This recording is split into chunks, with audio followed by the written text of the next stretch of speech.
오늘은 용서의 길이라는 제목으로 하나님의 말씀을 보도록 하겠습니다. 로마서 5장 8절입니다. 우리가 아직 죄인 되었을 때에 그리스도께서 우리를 위하여 죽으심으로 하나님께서 우리에 대한 자기의 사랑을 확증하셨느니라. 아멘. 자, 우리가 살아가면서 가장 어려운 길이 무엇일까? 정말 이런 질문을 할 때 우리가 반드시 가야 할 길이 있는데 그 길이 무엇일까? 우리들이 생각을 해 보아야 할 것입니다. 어떤 말에 이런 말이 있습니다. 가장 강한 사람은 자신을 이기는 사람이다. 자, 그런데 가장 위대한 사람은 누구일까? 자신을 이기는 사람보다도 더 위대한 사람은 바로 용서하는 사람이다. 이렇게 말하고 있습니다. 그래서 오늘 우리가 이 본문을 우리가 상기하면서 우리가 반드시 가야 할 길, 우리가 살아가면서 가장 어려운 길이 있는데 바로 그 길이 용서의 길이 아닌가 이렇게 생각을 해봅니다.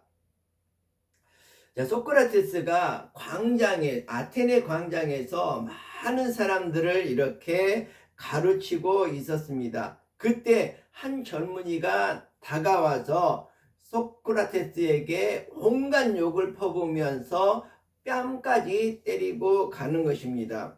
그런데 소크라테스는 아무 말도 하지 않고 그냥 묵묵히 있었습니다. 그러자 제자들이 너무 궁금해서 소크라테스에게 물었다고 합니다. 왜 아무 말도 하지 않고 있으십니까? 그러자 소크라테스가 제자들에게 이렇게 말했습니다. 만약 나귀가 발로 나를 찼다면 내가 나귀를 고소하겠느냐 이런 얘기를 했다고 합니다. 자, 그 이후에 이 젊은이는 양심의 가책을 느끼고 소크라테스를 찾아와 이렇게 용서를 구하고 사과를 했다는 그런 이야기가 전해져 내려오고 있습니다. 자, 우리가 이 세상을 사랑하는데 꼭 필요한 것, 그것이 하나가 있는데 정말 이 세상을 모두 가지고 자기를 이기는 것보다도 더 소중한 것, 그것이 바로 있는데 그것이 용서라는 것입니다. 그래서 용서는 약함이 아니라 방금 소크라테스에서 보여주었던 지혜의 힘이라고 볼 수가 있습니다. 그리고 용서는 상대를 변화시키는 가장 강한 도구라는 것을 우리가 볼 수가 있습니다.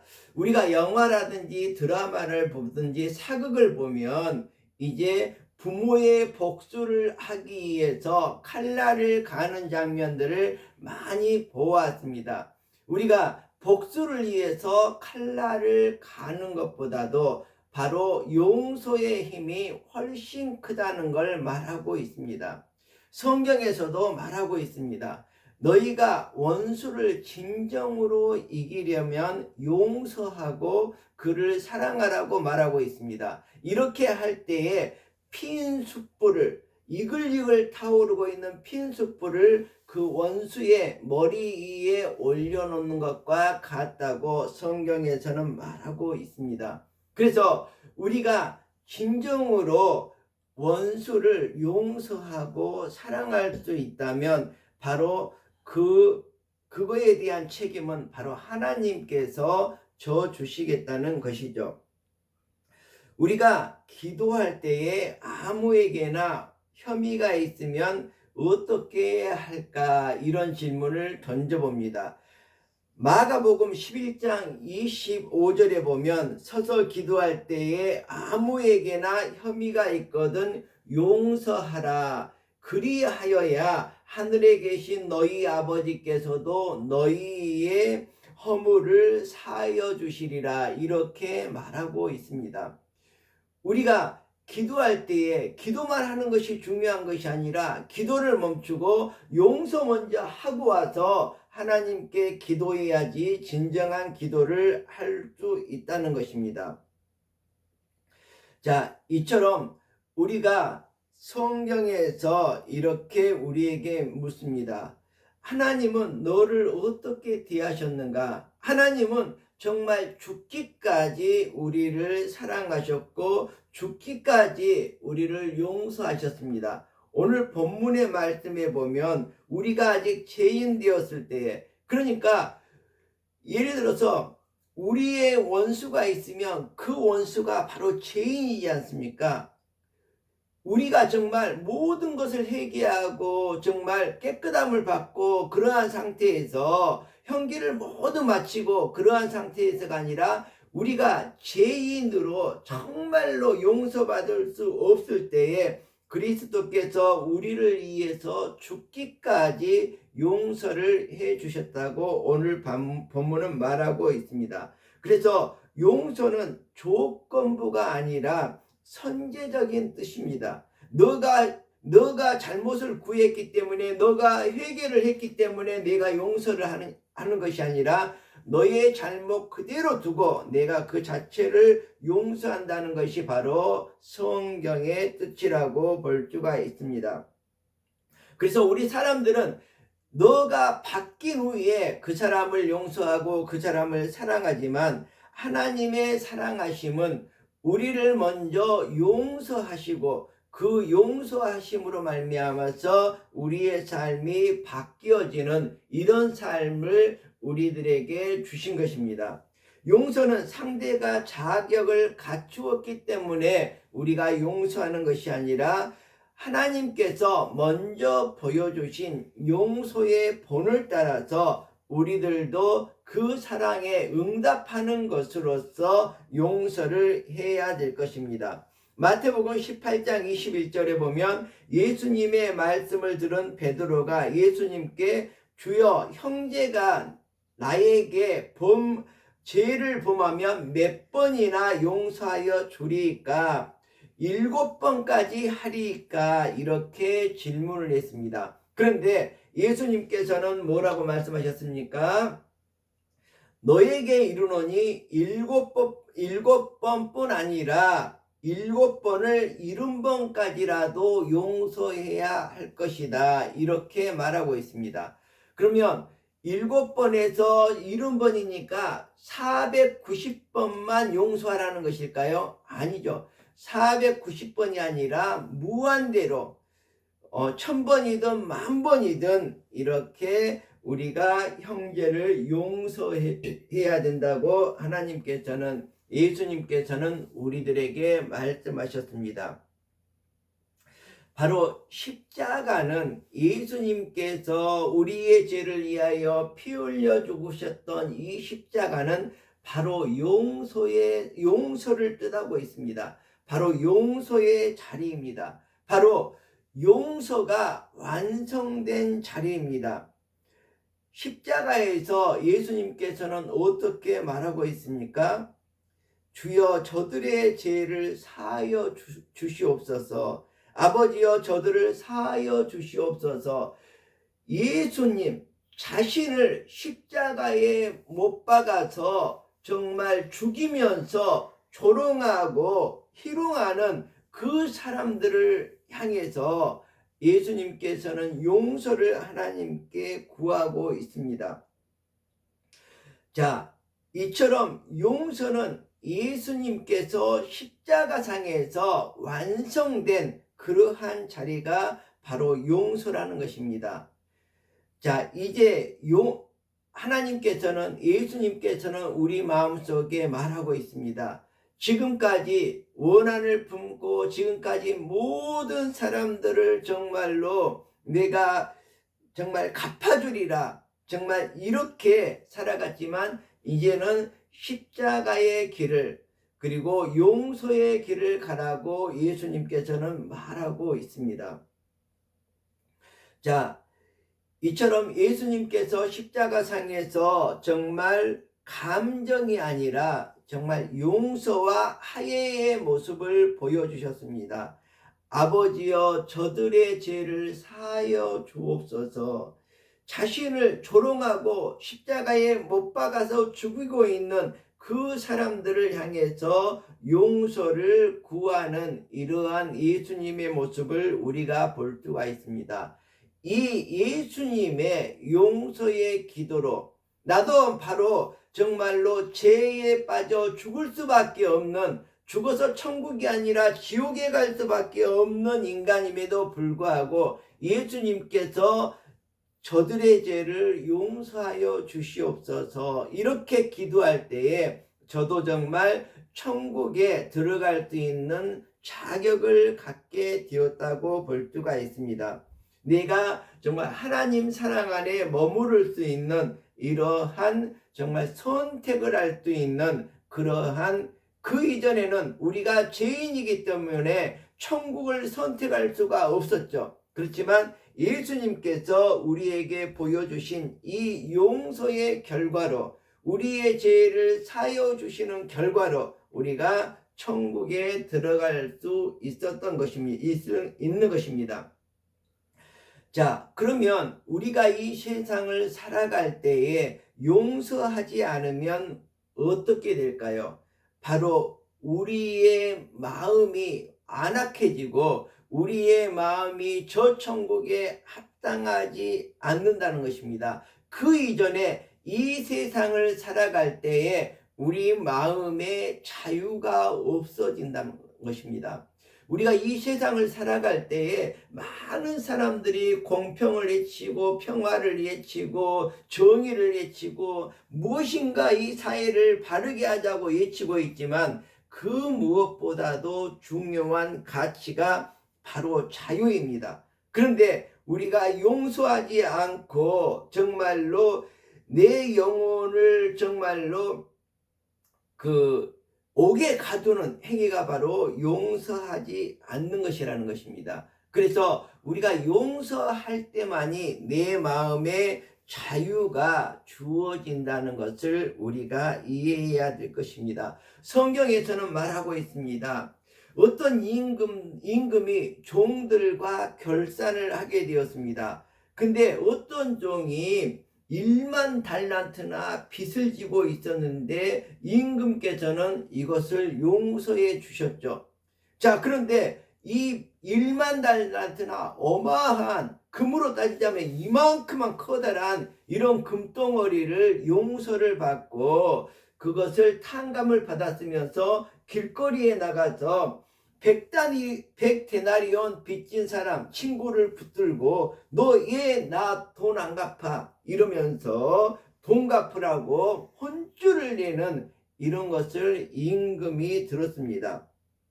그래서 그때 임금이 어떻게 말합니까? 내가 너를 불쌍히 여김과 같이 너도 내 형제를 불쌍히 여김이 마땅하지 아니하냐.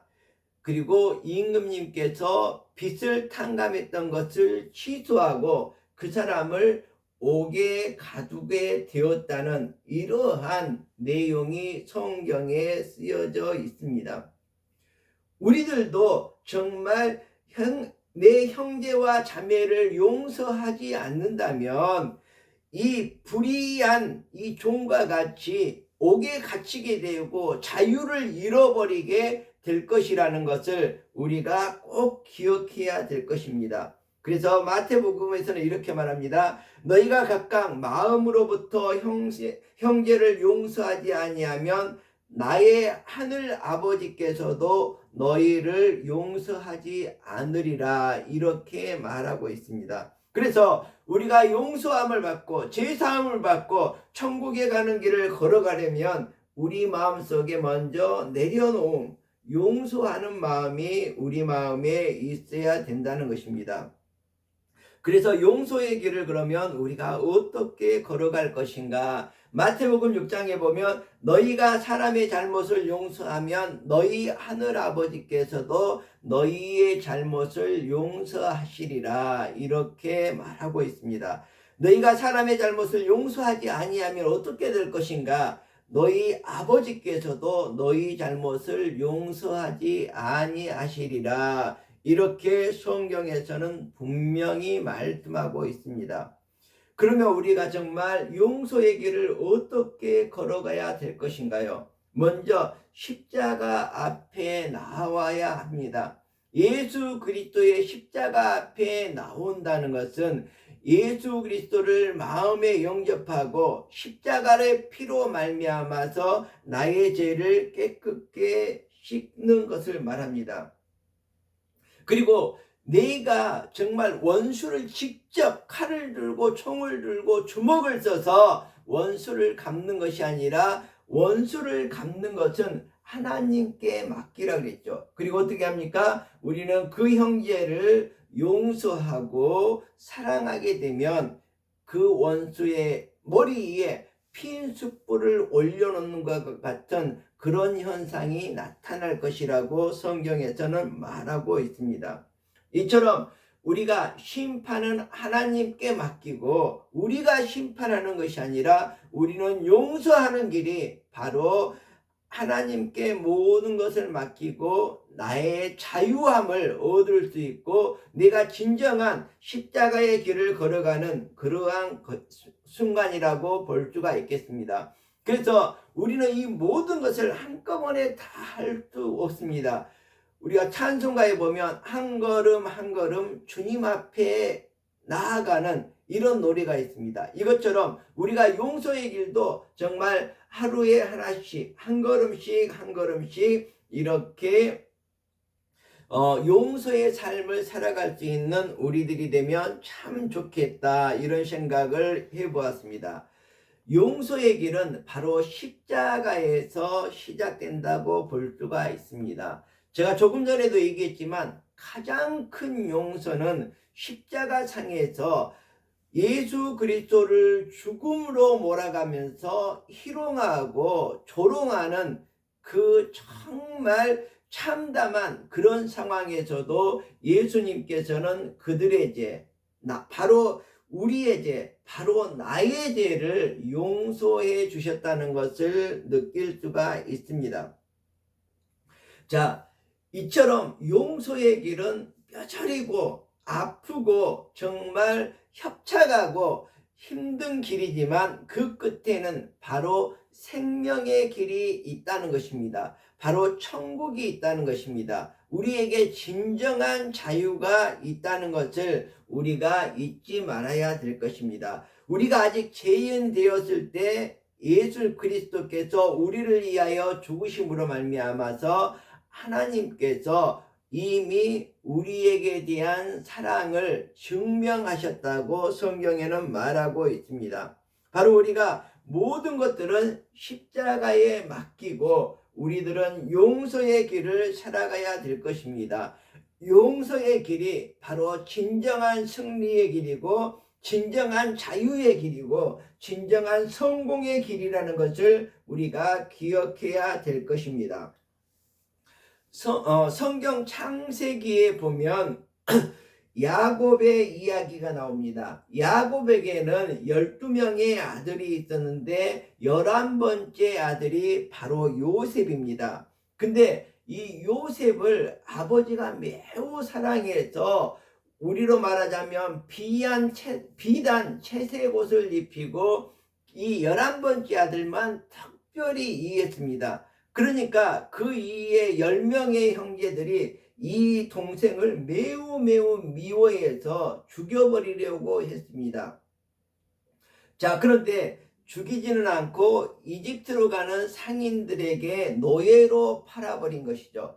그래서 이집트로 가서 노예로 살아가고 있는데 이 요셉은 아버지가 사랑하는 사람이고 하나님이 사랑하는 사람이었습니다.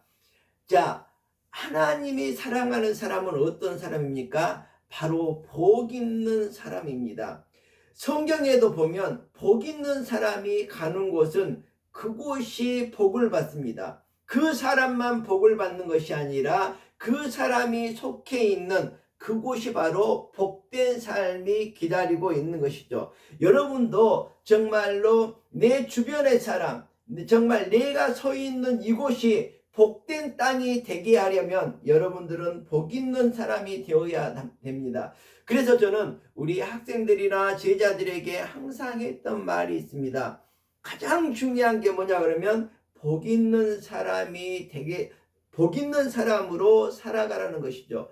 복이 없는 사람은 계속해서 좋은 것들을 걷어차버립니다. 그렇지만 복이 있는 사람은 내가 걸어가도 복이 따라옵니다. 복이 없는 사람은 돈을 갈퀴로 긁어서 긁어 모으려고 해도 항상 빈궁합니다. 그렇지만 복 있는 사람은 돈을 나눠줘 버려도 돈이 줄줄줄줄 뒤로 따라오는 것을 볼 수가 있습니다. 그래서 저는 여러분들에게 정말 진정으로 권합니다. 바로 복 있는 사람이 되십시오.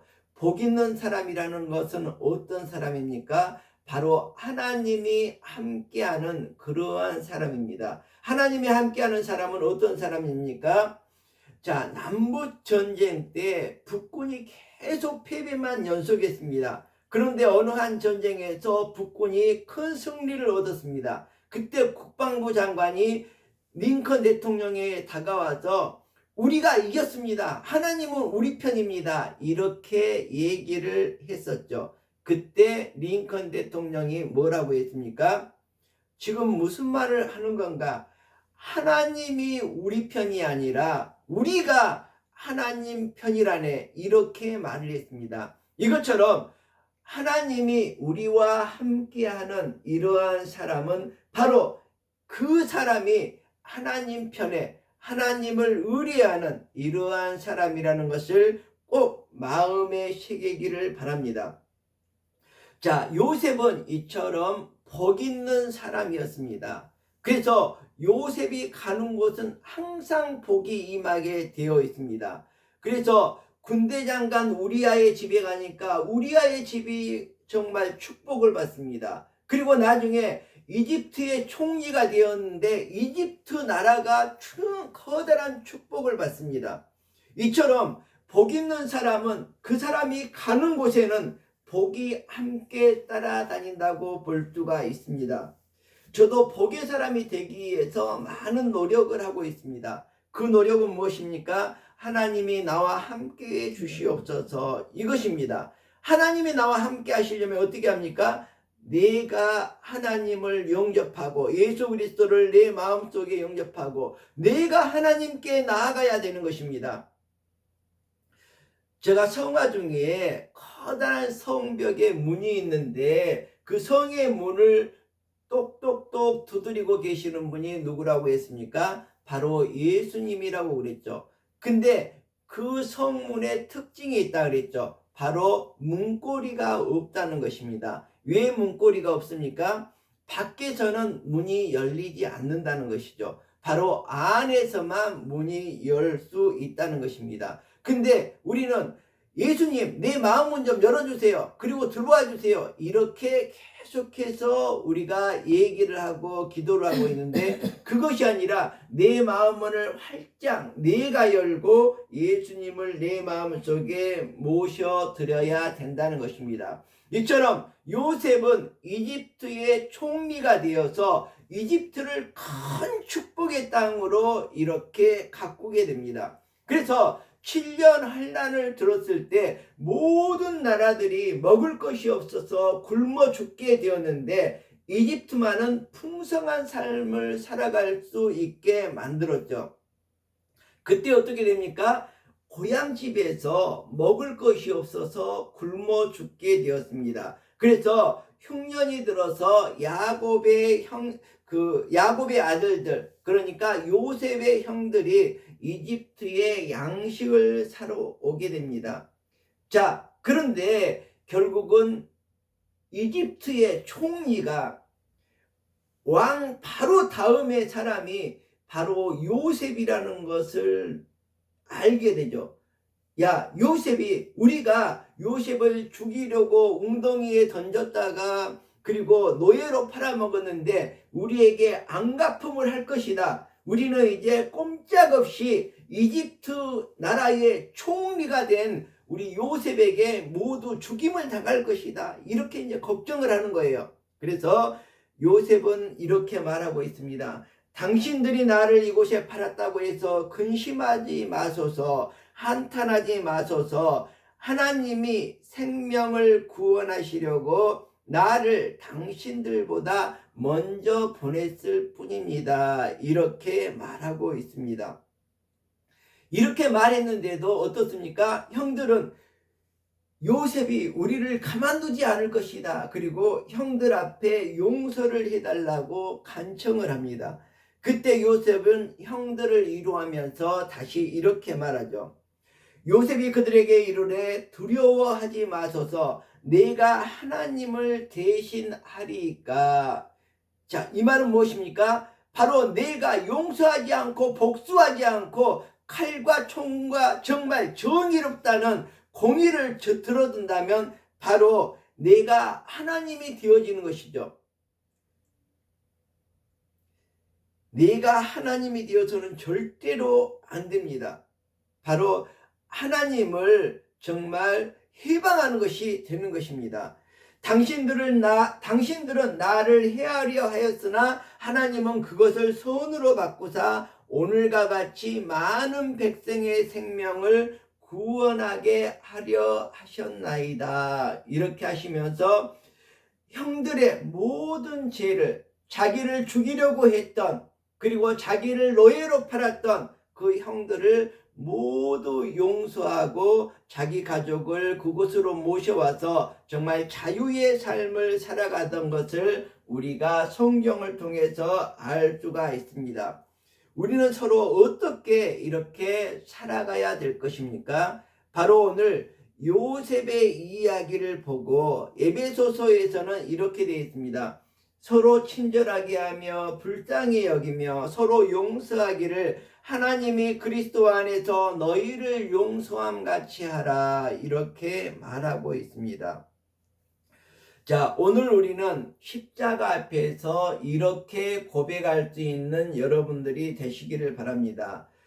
주님, 나를 용서하신 그 사랑으로 나도 다른 사람들을 용서하며 살게 해 주시옵소서. 이렇게 기도할 수 있는 한 주간이 될 수 있기를 주님의 이름으로 축원드립니다. 기도하겠습니다.